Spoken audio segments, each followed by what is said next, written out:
Happy Friday. How often do you feel like you're hanging on by a thread? I'm Cassie with Dream Big Today, and it is Friday, February 21st, 2025, and I want to talk about that today. The story in Matthew, Mark, and Luke share about the lady who has been bleeding for 12 years and shares about a very high-class, prominent man who's losing his daughter. And the similarities in the two are something that hit me today because I didn't realize that the 12 years she had been sick was also the same age as the daughter. And I'm sure I've read that before, but it never hit me until now. 12 years. How long are we willing to wait for our healing? And how much life does 12 years have and then can just go away? So today I want to talk about that. So for 12 years, she was probably anemic. She, very low energy. The unclean everywhere she goes, wherever she sits, whatever she touches. She couldn't have any children, which was valued very high for women in that age, or in that era, then that generation, in that time of life. And probably disowned by her family. So all alone, no touching, no hugs, no friends. All alone in everything she does and everywhere she is. Not worthy and shamed, because of this condition, which weighs heavy on us. Think of something that happens in your life where you're just, I can never get past that. My family did this, we can never get past that reputation or whatever. This was 12 years of that. Anyway, so her self-esteem, hope, all of that. This was the last chance. She hears about this Messiah, I'm sure, and this person, and she is hanging on by a thread. And she thought in the reading today, if I could just touch the hem of his garment. She was intentional in grabbing his garment, no matter how exhausted or sick she was, no matter what the crowd was around her, no matter what her status was. She was clinging to that last hope. She definitely wasn't worthy to talk to Jesus. She didn't have any intention in talking to him. She just wanted to grab his garment. But he knew it. All the people pressing in on him, everybody bumping him. There's different versions of that. It's a massive crowd. And I believe this is the only place in the Bible that talks about how power left him. And he felt that power leave him. And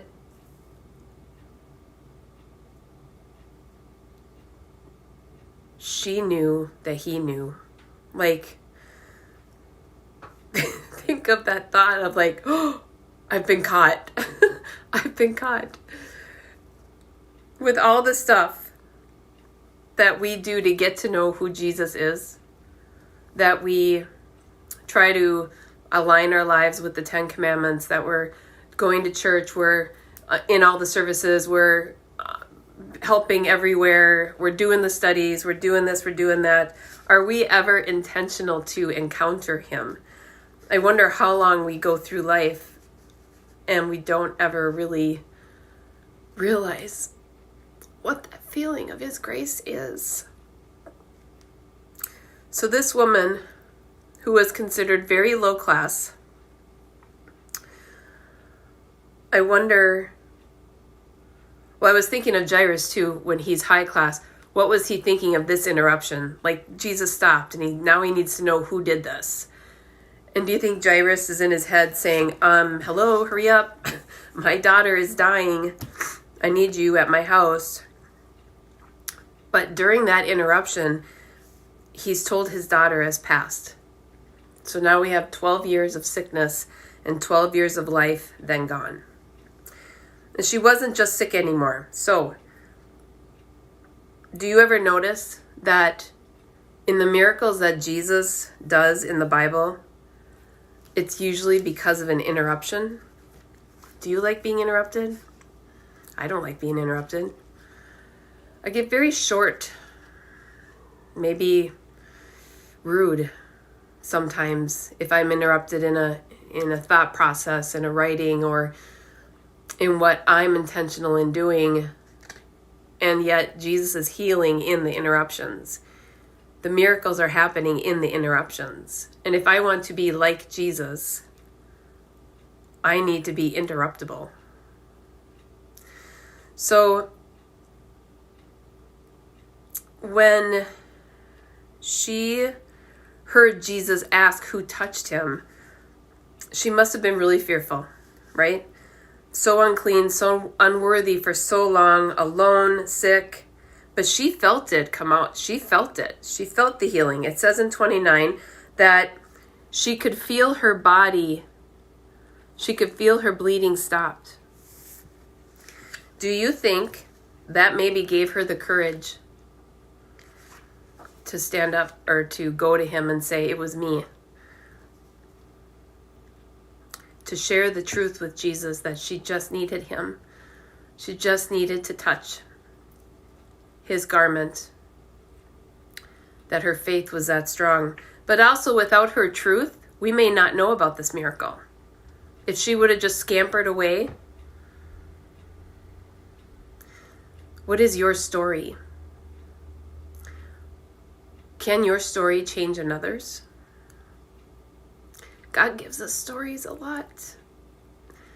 If you really think about your life, there are times in your life that you prayed for something that you didn't get, and maybe now are grateful you didn't. Maybe you've received a healing. Maybe someone in your family has received a healing. Maybe you've been forgiven of something that has meant the world to you. Maybe you had a near miss in an accident, or there's so many ways that God shows us who he is in our day-to-day life. Are we intentionally paying attention to that so that we can encounter him? And then he calls her daughter. She hasn't her daughter. She hasn't been someone's daughter for so long. Where else in the Bible does it say he calls another daughter? The honor of being his daughter, we all are. If you have placed your faith in him, your hope in him, your life in him, you are his daughter. So, now to Jairus and his daughter. The house was full of weepers and wailers, right? And it says in 39 that he went inside and asked, why all the commotion and weeping? The child isn't dead, she's only asleep. The crowd laughed at him, and he made them leave. Think of that. They laughed. The world will laugh at my belief in Jesus' healing. The world will laugh in my focus of God. Am I perfect in that? No, none of us are. Am I confident in his forgiveness and grace? Yes. Because I repent all the time. Not in a way that's unhealthy, but in a gratitude type of a way. I mess up again. Again, I fall short. I always do. And he always forgives us. What did Jesus do with that? All the commotion in there. He said, the crowd laughed at him and he made them all leave. This was interesting to me because when he told them to leave, he didn't want the mockers around. He didn't want the doubters around. Do not surround yourself with people that doubt. Surround yourself with people that will lift you up and believe, and that you can encourage them in their belief also. Then he says, he held her hand and said, get up. He is holding our hand. He's telling us to get up, trust, have hope. Continue to know who He is and what He wants for you. It's amazing. When we see texts like this that are placed together and are this descriptive and have so many commonalities, I think we really need to pay attention to what it's saying in our life or for another. To remember that He is in control and that, again, we are to trust in His timing. We are impulsive. He is not. These two stories together are a great visual of other things happening while the healing is taking place too. While we're waiting for our healing, whether it is for our strength, our growth, or for another's, if we continue to trust in Him and depend on Him to keep our focus on His ways for us and for others, the healing comes, not in our timing. That's the important part. Just keep having hope. Even if you're hanging on by a thread, do not lose hope in the healing you've been praying for. So please put your prayer requests below. Please let us know your praises and maybe what you got out of the reading today. We love to hear about that, and we do pray for you. And I want to always tell you that you are so loved. You are never alone, and that this weekend someone needs you to go be a blessing. So I will see you next time. Thank you for being here.